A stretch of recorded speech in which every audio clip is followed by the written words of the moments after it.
Hey guys, welcome back to Top 10 Gaming. I'm Ron Mackenzie Lafergie. If you're on this channel, you've doubtlessly played your fair share of video games. One of my favorite things about video games is that everyone plays them differently, and everyone has their own strengths and weaknesses. A game that I struggle with might be a piece of cake for you. However, there are some games that have been pretty widely accepted as being difficult as hell to most people. So get ready. Here are the top 10 hardest video games.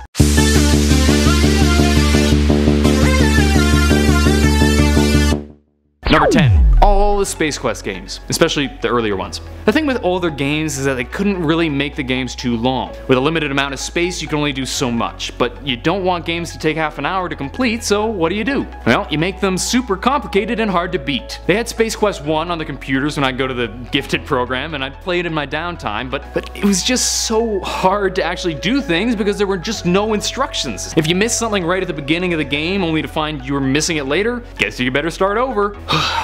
The games were fun, but my goodness were they frustrating. Number 9. F-Zero GX. This GameCube iteration of the F-Zero franchise is often considered to be the hardest of them all. As with most F-Zero games, it's super quick and really easy to accidentally hit a wall and ruin your race. Versus mode is super fun and great when you have friends over. It's always fun to watch them go flying off the edge or explode because they got too cocky. But if you delve into the story mode, you are in for a treat. Did I say treat? I mean a frickin' nightmare. It's unforgiving and crazy fast, and the final level against Black Shadow has beaten even the most dedicated of players. Number 8. TITUS the Fox for Game Boy. Oh man alive, this game was so bad. It isn't hard in the well thought out, complicated way that games like Dark Souls are. This game was bad because it just had such terrible level design. It's super difficult to tell where you're even supposed to go to finish the level, with a random coin often being the end of the level. Plus there are just random squares that suddenly start a staircase or a vertical column, and if you miss it, tough luck, better restart the level. Add to that the one-shot kill, the random passages, and the complete lack of save points in 17 levels, and you have a game that's difficult for all the wrong reasons. Screw that game.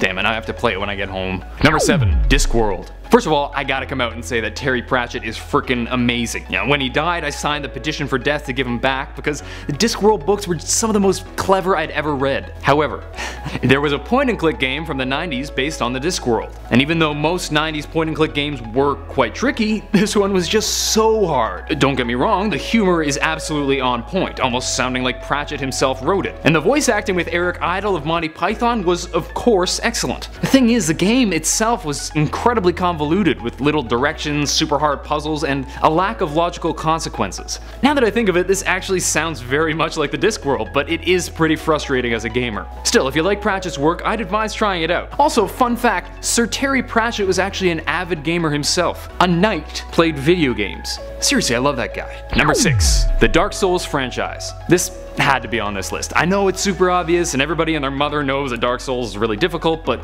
there it is. These games are extremely difficult. They're unforgiving, give very little information, and are quite mechanically intense, which is also why they're some of the most popular and fun games out there. Sure, you'll be frustrated more than you'll be happy when playing, but when you finally beat Ornstein and Smough, that sense of accomplishment is made all the better because of the blood, sweat, and tears that are slowly pooling beneath your chair. Number 5. I Want to Be the Guy. The movie, the game, is an indie platformer game created by Michael O'Reilly that was meant to be a takeoff on other popular platformers. You hop your way through a number of stages that are pretty much impossible to complete the first several times, fighting some ridiculous and incredibly difficult bosses like Mike Tyson, Bowser, and eventually the kid's father. In case the title didn't tip you off, this game is super funny, poking fun at a number of tropes in platforming games, but it's also incredibly difficult. While it does have 4 difficulty settings, medium, hard, very hard, and impossible, these only affect the number of saves you get. The gameplay itself is just as unforgiving. This is a great game because even though it was created with the goal of being absurdly difficult, the humor helps to keep your frustration levels down.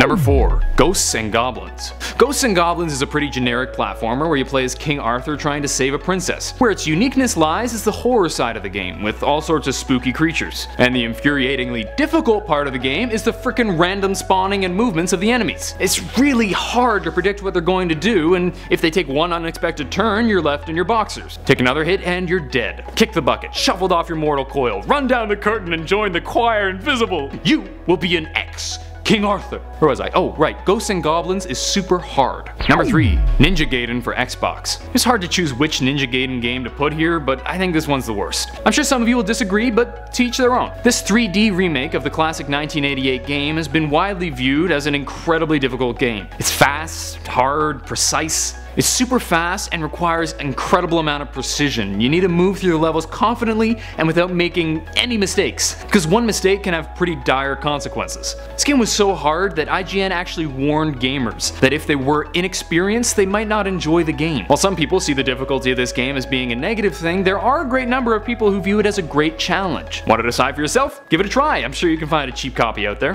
Number 2.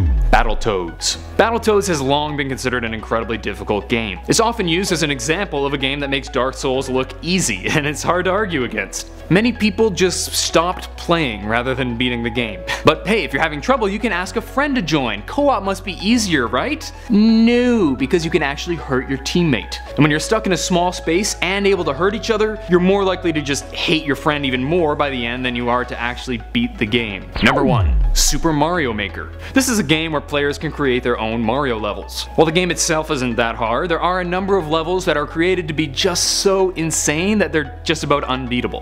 One particularly famous creator is called Pangaea Panga, who created Pit of Panga P-Break and Pit of Panga U-Break. I'm super worried that it's supposed to be Panga, and when I looked him up, he seems to say Panga. If I'm wrong, I'm sorry, I tried. I've spoken about these in the hardest Mario levels video, so I won't get into too much detail, but if you're feeling brave, go check it out. It's absolutely absurd, but if you manage to beat it, I'll be mighty impressed. If you want inspiration, just watch.